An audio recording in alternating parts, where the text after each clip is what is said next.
You know, pornography has become part of 21st century life in a way we never could have imagined 30 years ago. Pornography is so much more readily available now thanks to the internet, and in fact it's become so much more socially acceptable. We've seen that in the rise of women accessing pornography.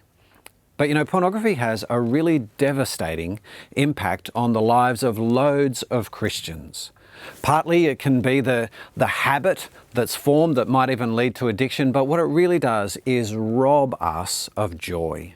The joy of being a Christian. And often our relationship with pornography is kind of like a spiral. So I look at pornography and that fills me with self-hatred and self-loathing, to the point where eventually I confess it to someone and I have this great moment of determination and I take drastic steps that last for a while. But then complacency kicks in and temptation starts to build and I start to make bad choices again, and there's that moment of fall leading to all sorts of bad feelings about myself again, that self-loathing. And it's not just a cycle, it's a spiral. Because every time I go around this spiral again, I feel less confident that I could ever break the pattern. I lose confidence that this could be something in my past. I feel like it will always be in my present and my future.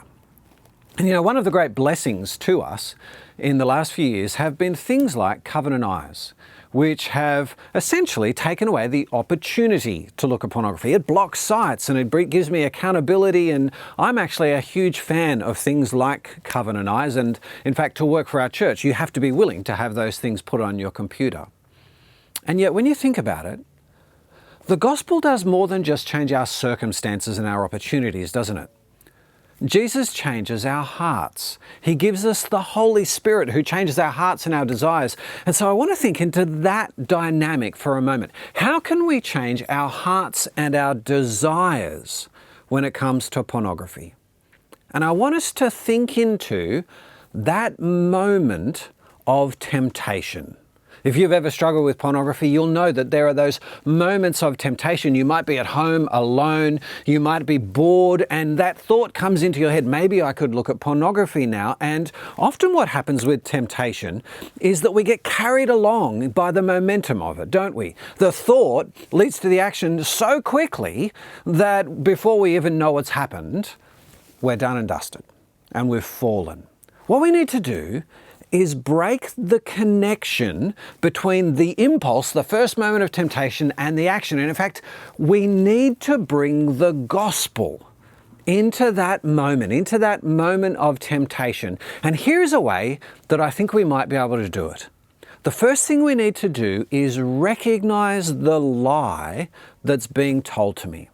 Temptation always involves a lie, doesn't it? We saw that in the Garden of Eden when Satan tempted Eve. We see it in John chapter 8 when Jesus says that Satan is the father of lies. All temptation and all sin contains a lie that Satan desperately wants us to believe. So what are some of the lies that Satan wants us to believe when it comes to something like pornography? Well, one lie is, this is going to be the last time. This will be it. I'll never do it again. This is that last time, the final farewell. Another lie that we can tell ourselves is, well, look, it's not as serious as adultery. I'm not actually going out and physically sleeping with anyone, and so it's not as bad. Another lie that we can tell ourselves is, look, pornography is a victimless crime. No one is actually being hurt here. I'm not doing it with a person. I'm kind of doing it in the privacy of my own home. Another lie we tell ourselves is that the women involved and the men involved are being really well paid. They're not victims, they're not suffering, so why should I avoid it? Another lie that we can tell ourselves is, well, look, I'm not getting my needs met at home. I'm not getting my needs met through my spouse, and so I need to find them elsewhere. I deserve to be able to do this. Another lie we can tell ourselves is, God understands that I never had a choice here. I was led to this. I was hemmed into committing this sin, and so God surely must understand. On the other hand, sometimes we can tell ourselves, God must hate me because of the sin that I've committed here. And in fact, really I might as well go and do it because I've already ruined my relationship with God. Another lie that often people tell themselves is, this is inevitable. I could never change. This has been part of my world for so long, I could never change. Temptation always involves these lies, doesn't it? That's the way that Satan uses to lead us towards this sin, to make that decision. And it can happen so quickly that we can't even spot the lies being told in our heads. But when we slow down, we realize that, well, some of those lies may have resonated more strongly with you than others. They're the lies Satan tells you. But here's the thing. The gospel is truth. If sin involves lies, the gospel is truth. It's the gospel of Jesus' life and death and resurrection. And that is actually the key to changing our desires. The key is, in that moment of temptation, for me to spot the lie that Satan is telling me and fight it with biblical gospel truth. So when I think to myself, this is going to be the last time, no. The Bible tells me that sin is addictive, that sin is deceptive in the book of Hebrews. If I give in here, it probably won't be the last time. The lie that this isn't as serious as adultery, well, Jesus fights that lie in Matthew chapter 5, doesn't he? Where he says to look at a woman lustfully is the same thing as adultery. The lie that the women are being well paid, look, we know that they're not. And we also know that they're being humiliated. The pornography industry is a deeply humiliating industry. That lie that porn is a victimless crime, no, it's not. For one, I am the victim. Sin is not something that does me good. It's never victimless. Not only are the women involved and the men involved humiliated, but also it changes me. It damages me. It changes my attitudes to other people. It robs me of joy. I'm a victim of pornography, and so is everyone around me. By the way, the way my views of women and my habits around women are changed. That lie that says, I'm not getting my needs met elsewhere, and so I deserve to do this. Well, the Bible tells me that sin is never a reward. And in fact, I have a duty. I have a duty to be faithful to people I've made commitments to. I have a duty to my children to model to them being a godly father. I have a duty of faithfulness to my wife. That lie that God understands that I didn't have a choice. The Bible tells me that God always gives me a choice. In 1 Corinthians, God will never allow us to be tempted beyond what we can bear. The lie that God just hates me because of my sin and so I might as well go and do it. The very heart of the gospel is that God doesn't hate us because of our sin. Jesus died for me, knowing my sin, and in the midst of my sin, God's love for me is unconditional and He doesn't want me to do this.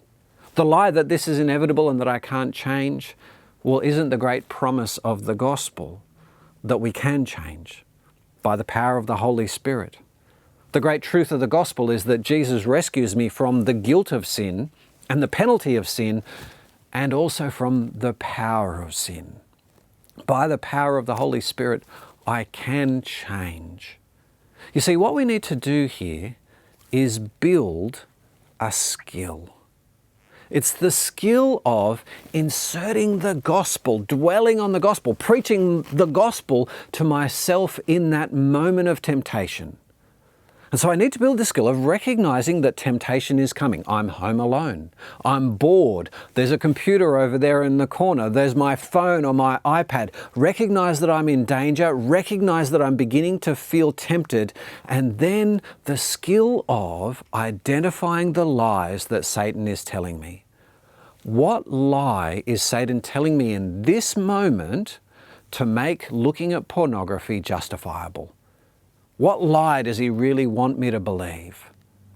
And then I need to preach the gospel against that lie, to actually apply the gospel, to preach the gospel to my heart, so that, what do? So that I end up hating the lie.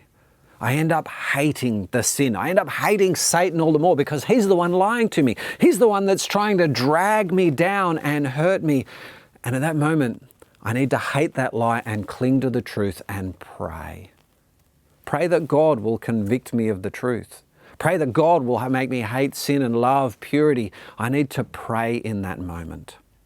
You know, this is a skill that I don't think many Christians have in their armory. It's great that we have things like Covenant Eyes. It's great that we we build healthy habits into our life and that we have accountability partners. All of those things are great, but they're external, aren't they?